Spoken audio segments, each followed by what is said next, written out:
Hello, ladies and gentlemen, and welcome to a new earlier in the week episode of the Motor1.com Test Car Happy Hour. I'm Seyth Miersma, editor-in-chief of Motor1, and we have the whole gang. We have a large group of the gang here today. Going around the horn, we've got senior editors Brett T. Evans and Jeff Perez. We've got managing editor Brandon Turkus. We have, as always, amazing cars to talk about. We're going to do a little bit of housekeeping first. The very first part being, if anybody out there knows what day is on the flux capacitor in Back to the Future on the DeLorean, please do let us know, because we want to make sure that we're all wearing Back to the Future t-shirts on that day and not just Brett, who's frankly being a little selfish right now, but just taking shots for no reason at all. No, as we promised, so we moved the timing of the show, you guys. We're trying to do this so that we can run a little bit longer, and so that those of us who like to actually leave early on Fridays when we were running this are able to do that. I think that's fantastic. Hopefully we get a bigger audience as a result of it. So set your calendars, set your alarms, look for notifications for Thursday at 2:30 p.m. Eastern, 11:30 a.m. Pacific time, because that's when we will be on to talk all the cars that we've been driving this week. Other exciting news is that starting next week, Monday, we are going to have this episode available on audio streaming services. So iTunes and Spotify for sure. Those are the ones that I know of. I imagine we actually will be on some other platforms too, but I have to confirm that. So if you are somebody who likes to listen to a podcast in audio format or enjoys the podcast but would like to have it when it's not live at a different time, please do search for Motor1.com podcast, and you should find both us and Rambling About Cars on the same feed. Tracy Blythe, thank you. 2:32 p.m. UK time. Good to know as well. We'll try and start right at the half hour. So housekeeping taken care of. Thanks everybody for joining as usual. Take an example from Tracy and Mr. Ska, in that if you have a question or a comment that you would like to leave for us or ask of us, you can do it wherever you're watching this. So without any further ado, because I'm very interested in the golf club story, Mr. Turkus, tell us what you were driving this week or this past week. Yeah, so I had to go down to Scottsdale, Arizona to drive the Hyundai Ioniq 6, which I cannot tell you about yet because the embargo isn't until 2 weeks, week and a half. You'll read about it very soon. But I went down a few days early to visit my parents, which was code for went down early to play golf. And I decided that the perfect car for hauling my golf clubs in their big, heavy TSA approved carrying case was the Nissan Z. I'm not gonna lie, mistakes were made. This was not the best choice. If you were in the Phoenix area and you saw a cobalt blue Z driving down I-10 with the hatch open and golf clubs sticking out, that was me. It was pretty comical. I'm realizing just now that I shared the photo with all of you, but not with producer Kyle, who is unable to show it on the screen. You can grab it on my Twitter, Kyle, if you want it, or it's also probably in our chat too, if you want to grab it and throw it up. But yeah, it was hilarious. So you ended up with the clubs in the hatchback, huh? Not in the passenger seat. Yeah, they literally would not fit.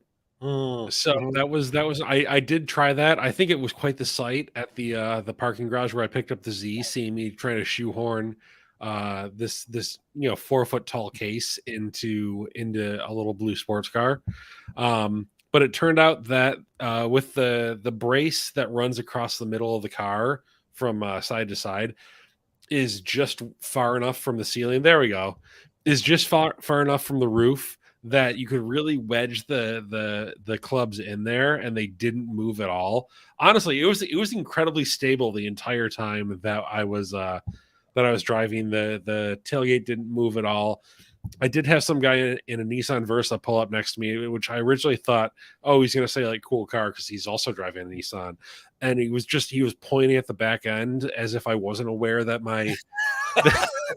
that the tailgate was open and that there was a set of golf clubs like next to my head.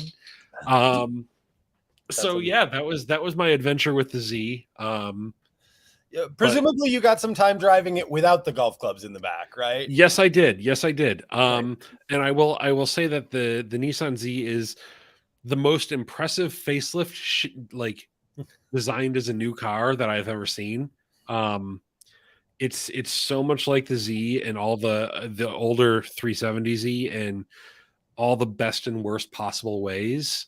It is very, very good to drive. I mean, it is one of the last like great analog sports cars, but it's terrible to live with, and not just if you're hauling golf clubs.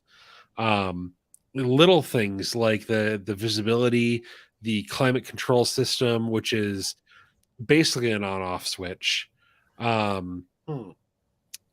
It feels antiquated in a very bad way, but I'm willing to forgive just about all of that because my God, is this thing pretty in person?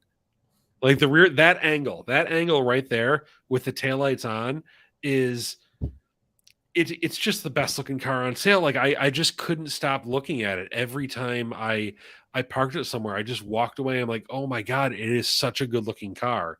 And I was fortunate that I had the to go with the cobalt blue. I had the blue leather and Alcantara interior, which is just so wild and off the wall and so well executed that I can forgive all of the other things about this car that annoyed me. I can forgive the uncomfortable, unsupportive seats and the lousy climate control and the fact that so much of this kind of feels like a lipstick on a pig situation. Mm-hmm. It's really incredibly pretty. Yeah, it's a beautiful car. And I think that something happened while I was out of driving press cars for a while. I went from believing that everybody loved the 370Z, driving it, the experience, even though we knew it was outdated, to everybody being kind of tired of the car, right? And like really ready for this Z to come and take its place. Brett, I know you did the first drive for us in this car. You were rather charmed by it, weren't you? Oh, for sure. Yeah, I really like the the design is wonderful. Like I've looked and looked and looked for clues that it's based on the old car's architecture, and it's all but impossible to tell. They did such a good job updating the design. Very good job there. Interior kind of the same. The only like real obvious, clue that you're in an older design is that it kind of has those same like weird door panel mounted HVAC vents. And then the seats, like that's the only complaint that I could possibly levy at that car is those seats are kind of terrible. They're not very height adjustable. They're not supportive at all. I mean, Brett, you're a relatively skinny guy, like 32-inch pair of pants, like, and you still found the seats uncomfortable. I think I would maybe be happier if I were bigger because there's just not enough support. No, it's not better. It's not better. I've probably got I'd say probably about 80 pounds on Brett, and it felt like I was sitting on top of the bottom bolsters rather than sitting in the actual seat itself. That's rough. Yeah, but beyond that, that's really the only thing that I could complain about. And it didn't take long to get uncomfortable, unfortunately. It was literally like 45 minutes on the freeway, and I was like, all right, I'm done being in this car now. But once you kind of like step away from that, it is a completely charming vehicle. Like the structure is so stiff and rigid. It's still the old front midship Nissan architecture, but they didn't need to change it. Like it's still such a good vehicle. That the turbocharged V6 is wonderful. The 6-speed is, like very mechanical and kind of like old school feeling, which is charming, but I loved it. I really did. If they could just get a halfway decent pair of bucket seats in there, I'd be a very happy guy. So I unfortunately had the 9-speed automatic, which I unsurprisingly I don't recommend. It's got a lovely set of paddle shifters, really nice action. They feel really good. I found myself just kind of tippy tapping them for no apparent reason, but the 9-speed is just a little bit too slow, a little bit too dim-witted. It's fine if all you're doing is commuting. And frankly, if you're buying this car just to look cool, like going with the automatic is not a bad decision. I would really like to try the 6-speed automatic. I'm sure I'll end up booking one of these for Seyth this summer, and I'll have to steal it just to experience the manual. I mean, you've driven the old one, and it feels very much the same. It's like well suited to the car, but the action still feels exactly like it does on the old one, which is to say, great, fun and notchy and lots of good things for kind of an older older school driving experience. It's great. It's a good car. I will say the one thing about this that drove me nuts, and I want to revisit it real quick because I didn't quite elaborate on it. The climate control system is just the worst. I mean, I drove this thing in Arizona and the weather was extremely variable. I'm talking we had, went from days where it was 75 and sunny to the day I left, it was about 45 and pouring rain. And there are 3 dials, one for the temperature, one for the fan speed, and one for like the air distribution. And the temperature setting, it was either freezing cold at the very, very bottom of the scale, or if you turned it 1 notch up, it was just boiling, just blasting hot air in your face. I could not live with it for that reason alone. It's kind of this just little annoying, like slice of life thing that we don't always think about. But if the climate control doesn't keep you comfortable, then it's kind of a hard car to live with. So let me ask you guys. We have lots of conversations about this as we're scoring cars, and I think with sports cars especially, we get into some debates. What does this car compete with in 2023? Supra, and I would argue Mustang GT. The cool thing about it competing with the Supra, though, is that you can get the twin turbo V6 for the price of the Supra's inline 4. Okay. So it's this great, like, as always, a very solid value proposition. But yeah, Supra and Mustang are for sure. You could also argue like BMW M240i, a little bit, Audi TTS, although that car's going away. So I think the Supra to me though was the most like natural comparison when I was driving the Z. Mm-hmm. And to echo Brett and Brandon, the seating position is just awful. I don't know what it is. It's not even the seats, because I think the buckets were okay. It's just the inability to like adjust how you want. Like you really can't go that far up or down. You can't go that far forward and back. Like it's just very, very wonky. Yeah. There's barely any height adjustment. You can't get thigh support. So like when you're braking hard, you're sliding off the front of the seat. Yeah. Oh, they're so bad. If I were buying a car that I was just going to park in my driveway and stare at it, the Z would be, without question, the one that I would. And this is the color I had. That blue is excellent. It's so good. But in terms of like a thing I have to live with every day, I don't care if it's a 4-cylinder Supra. I'd rather have that. I'd rather have the Mustang GT. Sure. This is just the last car in the class that I would want to live with on a daily basis. So one more question, because you guys have all, and you're right, Brandon. Clearly, I need to get into one of these at some point this summer. But there's a Nismo version of the car coming, rumored or confirmed. I'm not sure what's almost certainly almost certain that there's a Nismo version coming. A Nismo version could very well have new and better seats. Maybe unclear if it'll have a better seating position, but it's possible at least in that mix. It's not going to fix the climate control, and it probably will do nothing but make the driving experience better, right? Like, is there a potential for the Nismo tune of this car to quote unquote fix the issues? I mean, so here's the thing: Nismo, every Nismo product I've driven, including the Juke, the one thing they've really done well is they've got a gorgeous set of Recaro seats that go with them.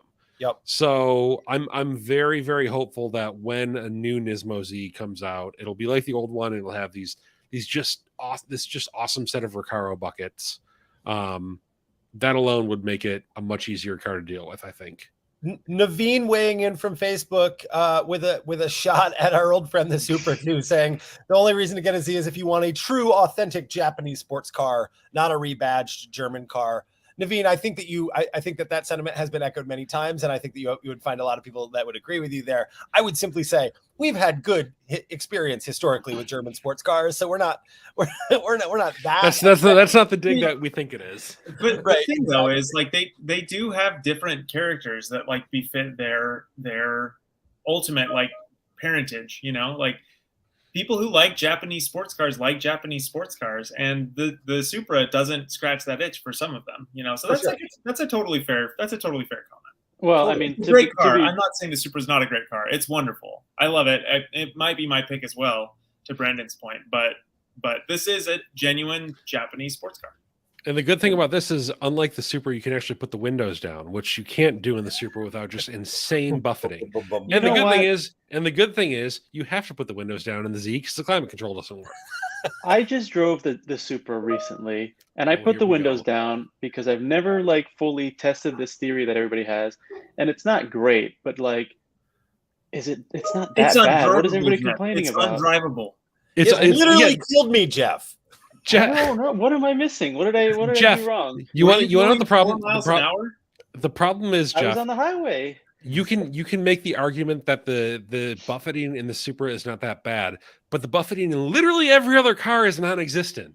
Well, So sure, therefore, it's right. really terrible. Yeah, But no, everybody acts I like it's the couldn't end of the do it. world. I don't put the know. window down just to like throw my arm up, and I lasted 10 seconds. I couldn't do it.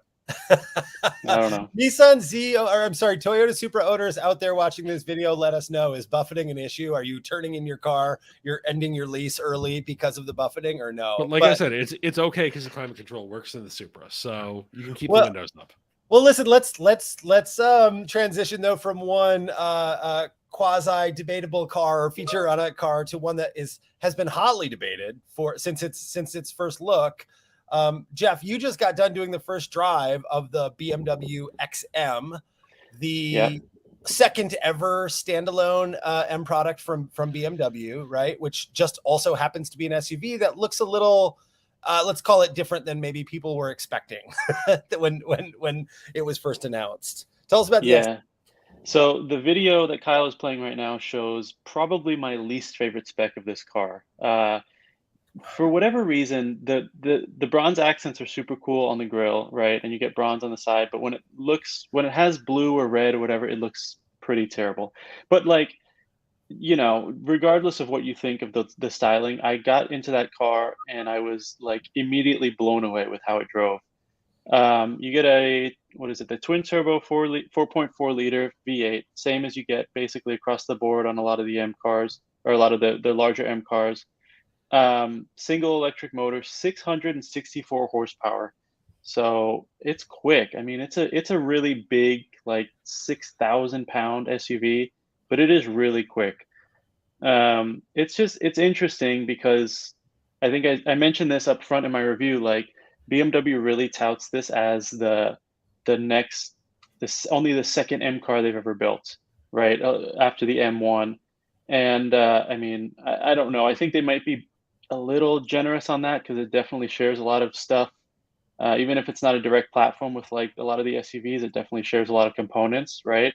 Mm-hmm. So I think that's a little, they're trying to be a little too cool there. But it's really good. I was genuinely blown away by this car. And go ahead. Kyle, I just noticed something. Can we rewind the footage to just showing the close up of the wheel center cap? Oh wow! Yeah, it's got the. Why does it just say BMW? I kind of like it. Oh, I hate it. What do you want? You want a roundel there? That's like yes. That's like yes, the yes, corporate yes. BMW text. Oh, it's bad. That's bad. I like it. Man. Lots of interesting decisions made on this one. I want to go back quickly. We had before we even logged on, Mr. Ska came on to say cool X7, by which I take it he's taking a shot at the at the originalness, I suppose, of the XM. not clearly an X7 in any way, shape, or form, but I'm glad to hear that the car is great to drive. Like my point of view for an M car is, first of all, I think that new BMWs always look funky when they're new, right? I think it's something that they've done for a long time. They've pushed the envelope. Sometimes they've been really successful. Sometimes they've been unsuccessful. In this current iteration of especially the front end design language, it's so geometric and so sort of cut up and divided that people are going to have a really hard time. It'll be interesting to see like how this one ages over the next couple of years, but it's an M car, right? It needs to be fantastic to drive first and foremost. So, I mean, like pushing it, and I don't know that you have the exact answer to this, Jeff, but like, what does this feel like on a track, right? Like, does it actually feel track capable, or does it just feel sort of real world quick, which is a big deal for an M car in my mind? Yeah, well, so I kind of have you guys all know this, but I have a very love-hate relationship with like the M3 and the M4, and then you have the X5M and the X6M. Like those cars to me, the X3 and the the M3 and the M4 especially, it's like they're tuned so hard in the direction of wanting to be a track vehicle that they kind of lose the charm that the old M3 and even the what is it, 2016 M4, whenever they changed it over. Like those cars were a little bit more charming on the road because they weren't like wound up so tightly that they needed to be good on the track.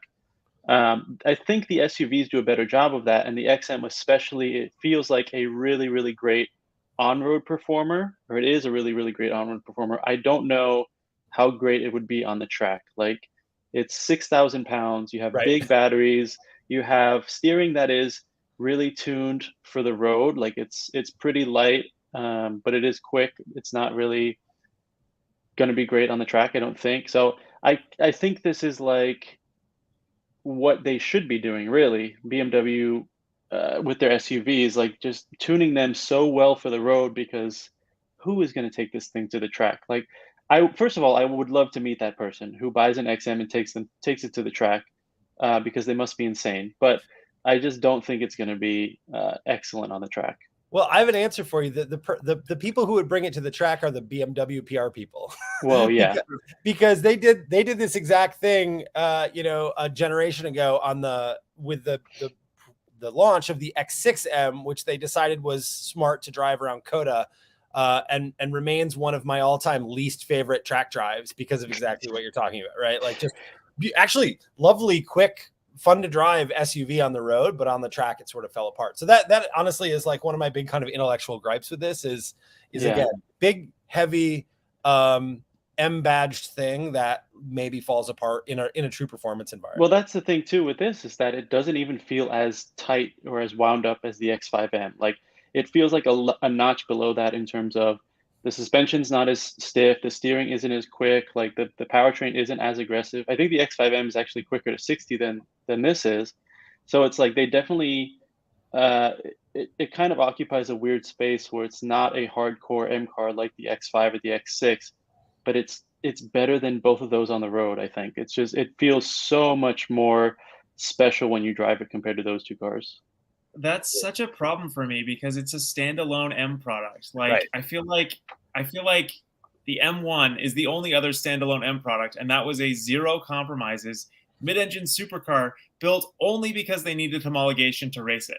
Like it, I don't have anything against the XM outside of a philosophical like perspective. I'm fine with it. I don't care about the styling. It looks okay to me. It's like it's unique and fun and whatever. And reading your first drive of it like kind of had me convinced that yes, this is a cool grand touring, like the interior's fabulous. Like there's a lot of really cool things that it has going for it. I just hate that it's the spiritual follow-up to the M1 because it is not attractive. If they called it anything else, if they'd called it like like the BMW X Alpina or something like that, I would be sold 100%, 100%. Yeah, I agree with that. Like I said, I think they tried to be too cute in saying that this is only the second standalone M car, because it's very far from being the M1, homologation road car that they need. Like it's a totally different thing. But it is where BMW is going in general. I think in terms of electrification and battery power. And Brandon, you and I have both driven the iX M60, which is not this. This is much better. But like I think where BMW is going, this is a very good sign of what can become of other cars like the 3 Series and the 4 Series in the future. So. How about livability, Jeff, inside? So I know that we've got like sort of a Hans Zimmer-y vibe going on the inside. Like, is this, granted, very expensive overkill for this, but for people who might be living with this, having a family or daily driving it, or at least frequently driving it, like, do you think it's going to hold up, like nice interior seating and all that kind of stuff? Oh yeah, the interior is like very nice. I was actually really impressed. I know the iX also has like an awesome interior. It feels like they even notched it up a little bit more here. They have this, the car that I drove had the red or orangish leather. I don't remember exactly what color it is. It looked red to me, but I think it said orange online. But they have this like worn brown leather with like a blue Alcantara combo, which is really, really nice. I saw one of the cars that they had there had that. And then the back seats are really, really nice. You actually get the leather, it's the quilted leather, and it actually extends onto the door panels, which I think is really clever, because they said that when two people are sitting in the back seat and they want to talk to each other, they're going to lean, sort of sideways on the door panels, and you still get that nice leather that extends out to the door panels. It's really nice. They kind of inside. take that from Rolls-Royce, because Rolls-Royce cants the rear seats inward a tiny little bit so that people can converse like that. So that makes great sense. And that's my biggest complaint on like most new cars is like when you're leaning up against the door panel, you never have soft touch materials where your elbow is. So the interior on this thing's brilliant. Like it's my favorite BMW interior in a very long time. Were those, did I see in the footage like a leather cladding on the back of the paddle shifters? Brandon, you're muted. I see you talking, but that's why no one has been paying attention to me. We're just ignoring you entirely. No, you're muted. No, the back of the paddle shifters, I want to say, is like a rubberized thing, like it is on the competition cars. I thought you were referencing the leather padding on between. Here's a great view of it on the door pillars there, because their entire thing was like, this is kind of couch like, and you sit back there and you can kind of lean back like you're in on a couch. It's really, really comfortable back there. Yeah, tons of like space too. I know the roof line is a little bit slanted. It's definitely not like a coupe like the X or the X6, but it definitely still has a lot of space. And then I was also going to say, in terms of just everyday livability, you get 30 miles of electric range when it's fully charged, and you can drive up to 87 miles an hour, and you get all the same performance settings that you can get in hybrid mode. So you can do Sport Plus, notch up Sport Plus in the steering and the throttle, like everything you get in hybrid mode and EV mode. And we were out in Flagstaff, like in the mountains, driving out there, and we turned it in just to pure EV mode. And it's actually really, really good to drive just in EV mode. Yeah, that's a good amount. I mean, real world is obviously, varies quite a lot, but if you're getting close to even 20 miles of range, let's say, I always think that that's like a sneaky useful number of range if it's really attainable, because so much of, at least in my world, so much of my driving is like a 2-mile run round trip, or maybe 4 or 5 miles or something like that. So if you're able to get it, if you do have charging at home or accessible charging at work or something, that can actually be more meaningful. I know that there's a cynical view of that too, which is it's not obviously like a full BEV, and you're just not getting everything that comes along with it too. I think this vehicle can be excused because it's obviously trying to do something else and obviously add in performance as well. But 30 miles is cool. The thing I really like about this, in my view, I've driven the prototype. I haven't driven the full production car, but I drove the prototype about a year ago, is that between the Hans Zimmer sound effects and the 4.4 liter V8, which you get to hear all the time because it just fires up while you're driving along, this thing sounds fantastic. It is one of the best sounding M cars in a very long time. Gotta sound right.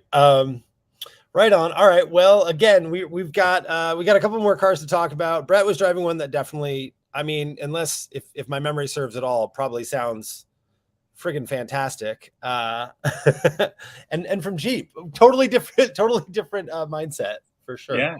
I was in the Wrangler 392 last week. Mine was fantastic. It wasn't this blue color, which is great. Mine was called Reign, R-E-I-G-N, as in like a king's reign, because it was purple, which is a royal color. They love playing on words with their color names, so this is Purple Reign, and I loved it. It was so good. It was such a great color for this car. But no, it was absolutely brilliant. It was, we've driven the 392 a few times. I think we've even discussed it on Happy Hour before. Yep. But it was. I had a pink one. That's right. You had the Tuscadero. Yeah, no, it was great. My boyfriend hates Wranglers, like just like from a philosophical point of view, like the people who drive them, like just not his kind of vehicle at all, even slightly. And so when they dropped this one off, it was purple and it had a big V8 and it like roared like crazy when you started it up, even if you had the exhaust and quiet mode. Very much like not his kind of vehicle. And then we were driving home from dinner a couple of nights ago, and he was like, I finally understand why Jeep people do why they do Wranglers. I get it, because it just is such a charming driving experience. Like the dashboard is so upright, the windshield is so like close, like it's a really, really great thing. And the 392 doesn't detract from that at all. It just kind of like, it doesn't feel like it's all ate up with motor like some of the other Hemi powered cars can be. It's just like a Rubicon that has more power. It was great. I loved it. Some of the 392 is obviously an exception for the power, but I will maintain that a Jeep Wrangler is one of the world's best second vehicles and a truly terrible primary vehicle, right? I mean, I think that if you look at it like a sports car or as a convertible, obviously most of them are, that makes a ton of sense as a supplementary or sort of fun thing to drive when it's the right time. But if you're driving it day in and day out, which, you know, again, I live in Southeast Michigan. I see people daily driving Wranglers 1,000 times every day. That's not uncommon anywhere in the country, I would think. Then it does start to fall apart for me, just because of the creature comfort, size, ride quality, and those things are not up to par for kind of any other SUV. But that's not what you're saying it for. That's completely true. Like, it really does. You know, we had a couple. What's the polite way of saying it? Just a couple of frightening moments when we were like going through like a flyover freeway on ramp, you know, entering it at a speed that you could do in a Honda CR-V. Felt like you were on the bleeding edge of grip and adhesion in the Wrangler. Like, it was terrifying. And there's a lot of body sway, like even just over the axles, like you feel the body moving around side to side a lot, which is, you know, but I don't know. I agree that like it's not a phenomenal only car, but I could totally daily drive one. I love it. It's such a charmer. Like, it just never gives up trying to convince you that it's cool. Mine had this same Sky Slider fabric roof, which I probably wouldn't do just because it's expensive, but it is cool too that you can just, you know, you've got all the comfort and convenience of a hardtop and then a big old sunroof as well. So it was a good, very good vehicle. It makes me wish though that they would do the 5.7 Hemi, because the 6.4 is too much. The soundtrack's great, but the 6.4 is too much power and it's way too thirsty. I would love to see the 5.7 Hemi under the hood of a Jeep sometime. I think that would be like just the perfect. And mine was $90,000, which is a lot of money to spend. It's just comically expensive. Crazy. That was my next question. I was going to say, having just come out of a shockingly expensive $67,000 Gladiator, that actually, I guess $90,000 for and it's Rubicon too, right? So the 392, it's got the Rubicon package. So in theory, if you're not, flooring it on ramps, you can also be doing a lot of normal Jeep stuff, rock crawling and off-roading and overlanding and all of that, right? Yeah, for sure. But that's kind of why I think that like a 5.7 would be a perfect balance, because, you know, you get enough power, you get lots of low end torque, you get a great soundtrack. You don't need to go 0 to 60 in 4.5 seconds in a Wrangler. Like, you just don't need that. Right. So, you know, if they did like a just slightly less aggressive V8 powered Rubicon, that would be my ideal for 70 grand. Make it 70 grand and I'd be a happy guy. Jeff, Wrangler 392 or Raptor? I was just gonna say, you can get a Bronco Raptor for like 70, right? Those started around there, 75. I mean, I don't know. I haven't driven either of them in this spec. I haven't driven the Raptor or the 392, so that makes it hard. I would immediately lean towards Bronco though, just because I really, really like the base Bronco over the base Wrangler. It's better to drive for sure. Like, it's a lot more stable. But this is interesting because they know their audience, right? Stellantis knows their audience. They just shoved the biggest, most powerful engine they probably could in this car and said, "Here you go, have fun." Like, that's their MO. So I think it's cool in that respect, but I don't know. I think I would still go Bronco. Bronco's really cool. Like, I did the first drive, and they let us do some incredibly difficult off-roading. Like the most intense off-roading I've ever done on like a manufacturer. Personally, most intense off-roading I've ever done. And a lot of the other people who were on the trip said that it was the most intense off-roading that a manufacturer has ever allowed them to do. So like, that was, I mean, they have a lot of confidence in that product for sure. And it is a lot better to drive on road. There's some charm that like the Wrangler has that the Bronco doesn't for me, you know, like just, I think because it's so flawed, like it's so insistently like, you know, makes you pay for the privilege. Well, the charming, but the Wrangler is like a really, really, really sweet dessert. Like, you want it every once in a while, but you know you can't live on it all the time. I'd like to challenge you on both those fronts. I would love to live with the Wrangler, and I'd love to eat sweet dessert all the time. I mean, every time I always say that a Wrangler is a car I look forward to for weeks and weeks and weeks, and then after 10 minutes, I'm like, okay, you can have it back now. Like, it's just it's great. I love it, but it's such a pain in the ass to live with every day. I really like the fact that we've got Bronco Wrangler at least for a little while now. I love that we've got sort of a new, it's almost like a mini Camaro Mustang in my mind, right? Because they both have, Bronco, to its credit, to Ford's credit, like has a pretty intense fan base after a reasonably short run of being on sale in this new iteration, right? I know that they're Bronco fans from way back when, but most of them are, like far older than me at this point too. So they're reaching the level of irrelevance, if you'll forgive me if any of you are watching. But it still has a tremendous fan base. Like they've got great engagement with those drivers. And Jeep, obviously, like Jeep might be the world class for that category. Like in terms of people who care about like a single vehicle, Jeep Wrangler might be number one, or at least, like top three for sure. So to have those two fan bases kind of competing and arguing with one another, I think adds a ton of energy to the overall conversation. I know it will probably never happen, but bear in mind that Jeep also said it would never happen. I hope that we get a 5-liter V8 in the Bronco at some point. A Bronco Raptor R would just be dynamite. Love it. And I would love to do that comparison. I think that'd be a hell of a lot of fun. Well, you know what Jeep's going to do? They're going to do what they did with Challenger, and they'll do a last call, then they'll put 1,000 horsepower in it, and that's it. Oh my God. Jeep loves a special edition, or Chrysler loves a special edition. Yeah, if you're one of the like 4 people interested in cars in the entire world who didn't see the coverage earlier this week, Dodge put on a very big show showing their Challenger Demon, or I'm sorry, it's Demon 170 in Las Vegas, and did a huge. We covered the live stream. Go back and check out that coverage. That car is incredibly cool.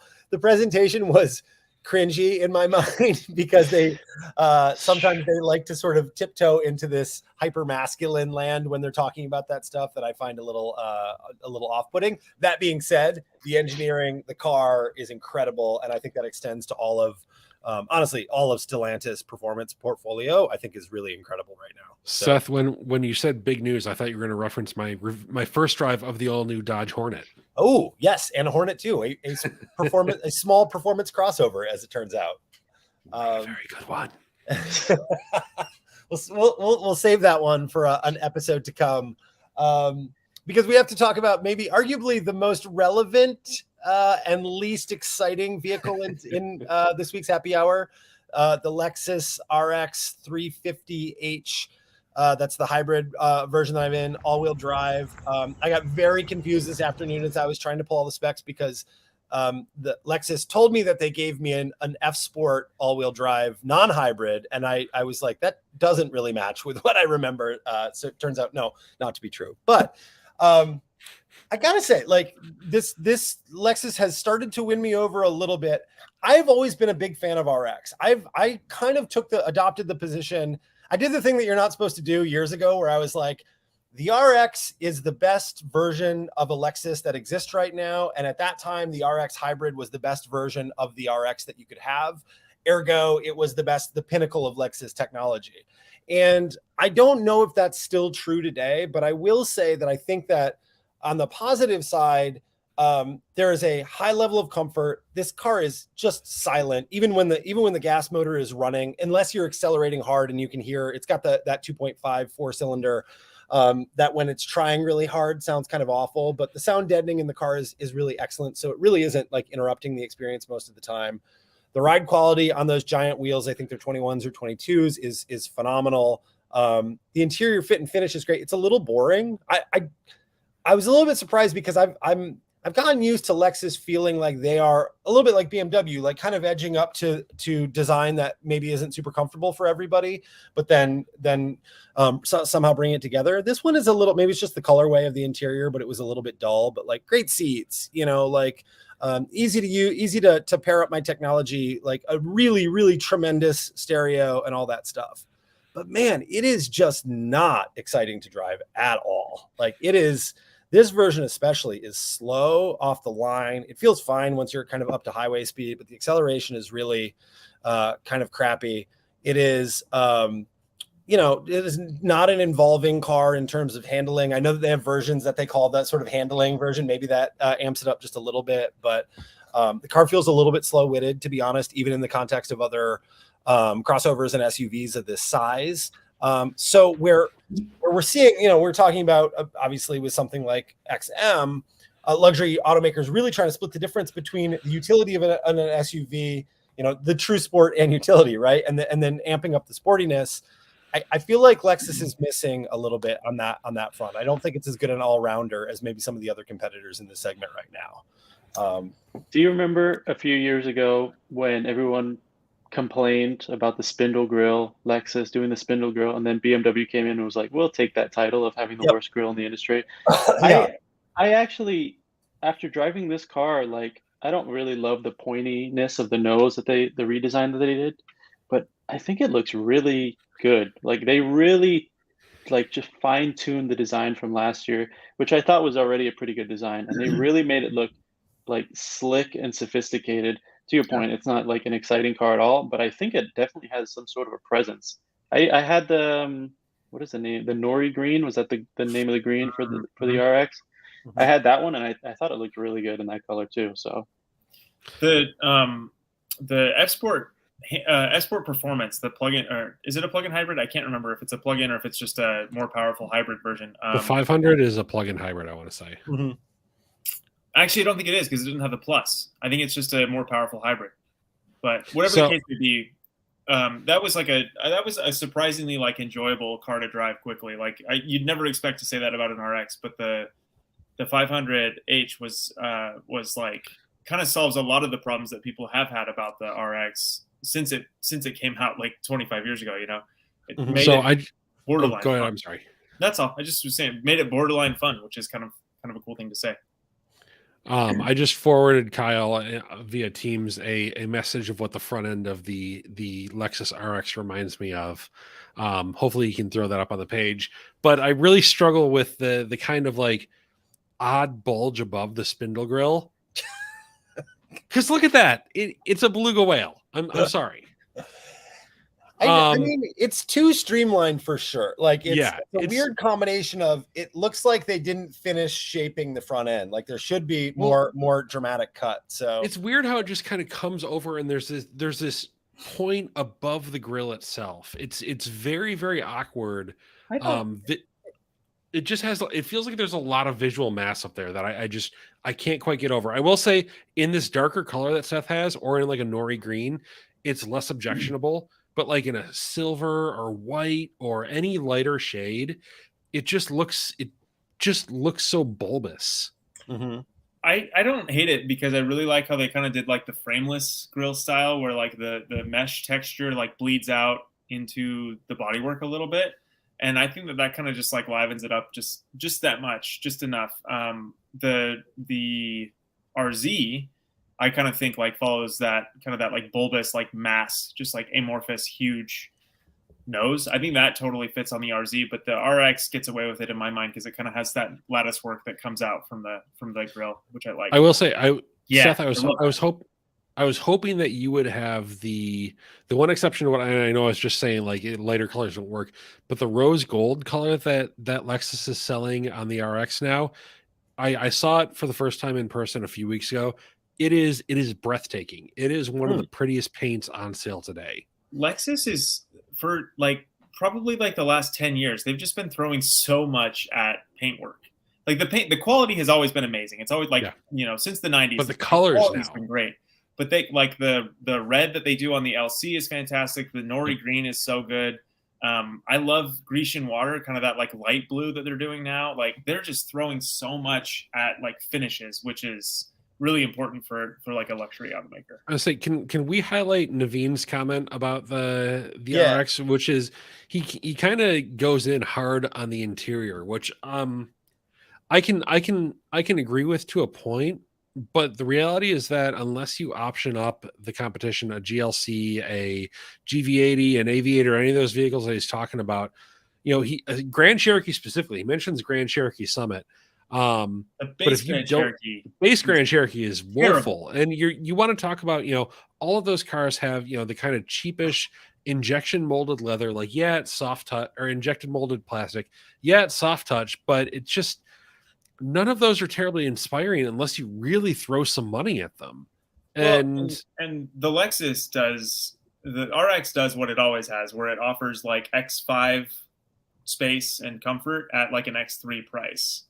So like you know, it isn't. You have to sacrifice something in exchange for that, you know, size per dollar quotient, and you sacrifice a little bit in the way of quality, maybe, and a little bit in the way of driving enjoyment. But 99% of crossover shoppers, they want space and they want comfort. They don't care about, you know. All I'll say is Lexus is an exceptionally successful automaker, and the RX is an exceptionally successful vehicle, and lots of people must not have the problems that Naveen has with it. I know I just made the argument that Seth said he shouldn't make earlier, but here I am. No. Listen, I think I had an experience yesterday. So I'm as you guys know, I've been bitching about it for a while. Like, I'm trying to buy a new house right now, so I'm spending more and more time with my real estate agent. And I think I think that I might have this take anyways, but it definitely was hammered home yesterday. The Lexus RX is a perfect real estate agent car, right? And that's it is moderately successful real estate person. Exactly. All the way. If you're doing okay and you can spend, you know, like high 50s to mid $60,000 on a vehicle. You're looking for something that, like, obviously, sorry, this isn't obvious. I'm making it up. My real estate agent isn't that into cars. She's very into, you know, she drives a BMW X3 right now, right? She's had an RX in the past. She wants a compact to mid-size crossover from a premium brand that has lots of amenities, probably on a lease, and gets good fuel economy, right? So we were having this conversation. She's got I don't know what year it is, but she has the X3. What was the X3 with the plug-in hybrid?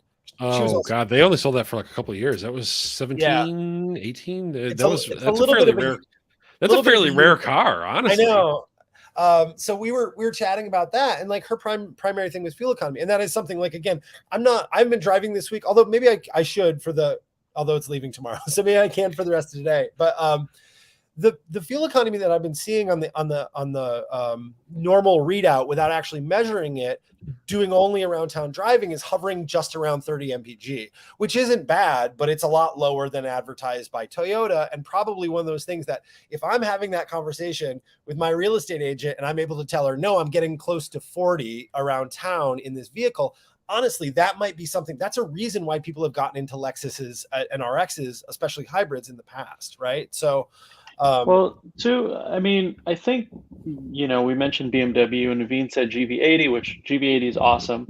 But even more than like any of the other luxury crossovers out there, I think Lexus has really nailed like, we're not trying to be sporty. This is a comfortable luxury crossover. We're not going to make it dynamic unless you really want to get the F-Sport performance, which, to be honest, I don't think that even needs to exist.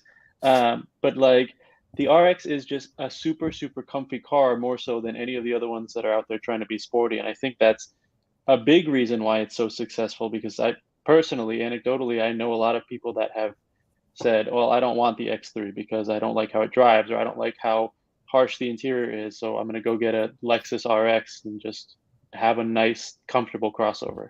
The only pushback I think you're right, Jeff, but the pushback that I would say there, and this, I don't think this has entered the reality of sales volumes yet, but I think it's entered like kind of our reality as reviewers of cars, is that Genesis is kind of doing the thing today very well that Lexus was doing very well over the last 20 years. And they are also, like, you guys correct me if I'm wrong, Genesis seems to be a little bit better at injecting that sportiness into everything, in addition to the luxury qualities, the nice interior, the great ride, NVH stereo, all that stuff that you would expect to get. So I think Genesis, as a, not brand new anymore, but obviously still a challenger for Lexus, BMW, Mercedes, Audi, you know, the premium brands. I think Lexus has the most to lose from Genesis' success at this point. Is that off base, or? Yeah, no, I agree with that. Reasonable. I think Genesis is the brand that Infiniti wishes it could be. Yeah, there you go. Oh, Infiniti. Oh, I know, that's kicking. That's poor Infiniti. Or punching down. You opened this section by saying it was the least interesting car, but I think it's the one that we spent the most time talking about. Well, I mean, I think I kind of go back to what we were saying earlier. Like I think the RX works because you don't have to think about it a lot. Like, there's, you know, it's just there. It's good. You know, most of what we've been doing has been justifying its existence, I feel like. I think too, I want to, like, and we don't have to continue to talk RX either, but I think one thing that I appreciate, as, you know, I've driven most of their products over the years for 20 years, right? And they've done this consistently well for a while, that it is not, you're right. You get into the interior, it is not as flashy as what we're seeing from BMW and Genesis right now. It maybe isn't as, maybe that overt level of super high quality isn't there, meaning it's not like a leather or a wood that you've never seen before. But man, I'm telling you, like if I accidentally touched the piece of soft touch or the piece of leather under the infotainment screen, and it was buttery soft and it had a little padding behind it. Every point, like it might be boring, but they're doing that. They're doing boring really well and doing boring in a really premium way. And I do think people appreciate that. It's hard to take a picture of, right? It doesn't resonate well on our Instagram. But I think that people who are living with it do care about it, and it matters day to day. So just so we can, set a return date for this, I just checked my schedule. I am getting the RX 500, the sporty one, in like 2 weeks. So Test Car Happy Hour number 38 is going to be straight fire. I love it. Man, all right, guys. Well, listen, we've gone on. So we're going to do this a little bit longer too. Now we're starting more in the middle of the day. We're not going to be as hemmed in to trying to stick to a half an hour. Thank you. Thank you, Naveen, J Dubs, Mr. Sky, everybody who is weighing in with questions. If you guys questions and comments, if you guys have more of those, leave them on the video on YouTube. If you're seeing this after the fact, we'll go back and try and answer you for sure. And again, if you are seeing this, but you'd prefer to get an audio version of this podcast or want to subscribe so that you can listen when you can't watch, go ahead and look for us starting next week. I know it takes a little bit of time. So we're going to be available on Monday, but it might take a little bit longer for it to enter the feed, but please do keep looking. We'll keep producing these, and hopefully we get a lot of new fans via audio streaming because of my dulcet tones. What platforms is it going to be on? I know for sure that we're going to be on Spotify and we're going to be on iTunes. I believe it's pretty easy to also put it on Stitcher and iHeartRadio and some of the other ones that people use. They're still big, but I will come back with that information next week, Brett, for sure. Oh. But iTunes and Spotify for sure. Take a look out for us. And at the very least, subscribe to the Motor1.com podcast feed, because you're going to get us eventually, and you're going to get Rambling About Cars, our very excellent car news based podcast on Fridays. You'll get that on Friday mornings, and you'll get us on Monday mornings. So they had a killer live show yesterday too. If you haven't watched the Rambling About Cars live podcast, their very first live podcast yesterday, it was so good. It was so good. Yeah, we're kind of ramping up the frequency of these. So agreed. Rambling About Cars is going. If you do like a live video podcast, they are going live at 7:30s. I think most of the time they'll be 7:30 Eastern time on Wednesday. And they have newsmakers on that show. They're talking about all the stuff that you are reading and seeing on Motor1.com and very often on InsideEVs.com. So if you're into that kind of car news, if you're a car news junkie, then check that out. And they'll be booking really interesting guests throughout the year as well. So can't recommend those guys highly enough. All right. Thanks everybody again. And we will see you next Thursday at 2:30, 11:30. Cheers. Have a great week.